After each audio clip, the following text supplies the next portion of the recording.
All right, let's talk about something pretty alluring. The dream of flying first class without that first class price tag.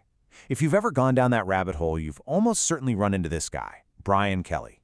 But you probably know him as the Points Guy. He's built this absolute media empire that reaches millions of people, and it's all built on one simple promise: helping you win the travel game. And seriously, what an empire it is. I mean, this thing started as just a personal blog back in 2010. Now, TPG is the go-to source for anyone looking to master the world of travel rewards.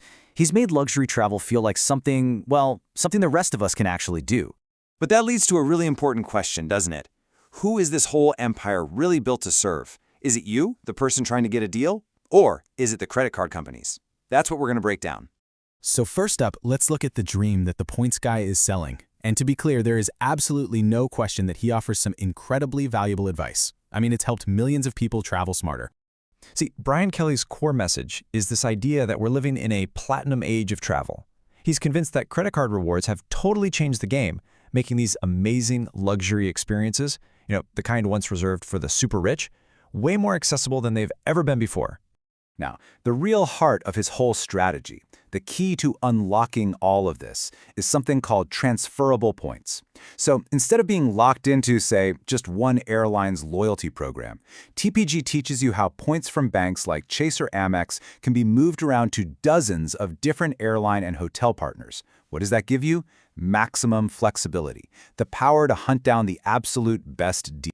And a lot of his other advice is just really smart. Things like always book directly with the airline to avoid those customer service nightmares.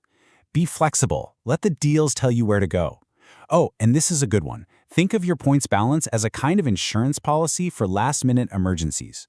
Plus, don't forget to use the travel insurance that's already built into a lot of these premium cards. It really comes down to what Kelly himself says. Cheap can be expensive. His whole philosophy is about being strategic, using the right cards not just for the rewards, but also as a safety net. And you gotta admit, that's just solid advice. Okay, so the advice is genuinely helpful.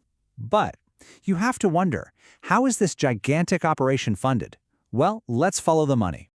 First, you gotta understand the scale we're talking about here. The Points Guy isn't just some blog anymore. It is a full-blown media powerhouse. We're talking over 8 million readers every single month. That is some serious influence. And of course, with that kind of scale and influence, you're going to attract scrutiny.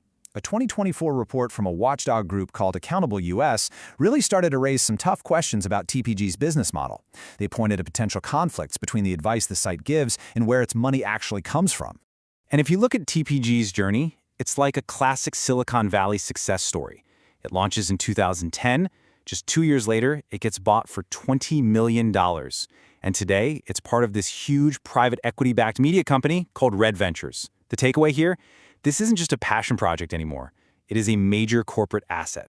And according to some former employees who were cited in that report, the culture at the parent company, Red Ventures, is, and I'm quoting here, all about profit maximization. There were even claims that journalists at the Points Guy had to go to meetings that were all about tracking how much revenue the site was making from credit card sales. So where's all this money coming from? Get this, in 2019 alone, the Points Guy reportedly pulled in over $50 million in affiliate revenue. And what that means is they get a kickback from the credit card companies every time one of their readers clicks a link on their site and gets approved for a card. That's the engine of the whole business. And that business model, right there, is what brings us to the central theme of this whole explainer. It's all about trust. I mean, think about it. When your income depends on your readers signing up for specific products, can your advice ever be truly 100% unbiased? So here's the fundamental tension, right? On one hand, TPG's promise is to give you unbiased advice to find the best card. On the other hand, its entire business model is based on getting paid by those very same card companies. Now, it's worth pointing out, this affiliate model is super common across the internet, but it definitely creates a potential conflict of interest. And it's something that we, as savvy consumers, just have to be aware of. Okay, let's look at a pretty clear example of how this can look in practice. The TPG Awards. The Chase Sapphire Preferred Card, a major, long-term business partner for the site, won Best Travel Rewards Card for 6 years in a row. Then, in 2023, both Amex and Capital One snagged top awards. And, what do you know? Both companies happen to be sponsors of that year's award ceremony. Now, to be fair, TPG isn't exactly hiding this. If you dig into their advertising policy, it says right there that compensation may impact how or where these products appear. So in their own words, they're basically telling you that money influences what you see on the site. So what does all of this mean for you? How are you supposed to separate the genuinely great advice from what might just be a paid promotion? How do you make sure you're the one winning the game? Well, here's a pretty simple checklist. By all means, use the smart tips and strategies TPG offers. They're good, but always keep that business model in the back of your mind.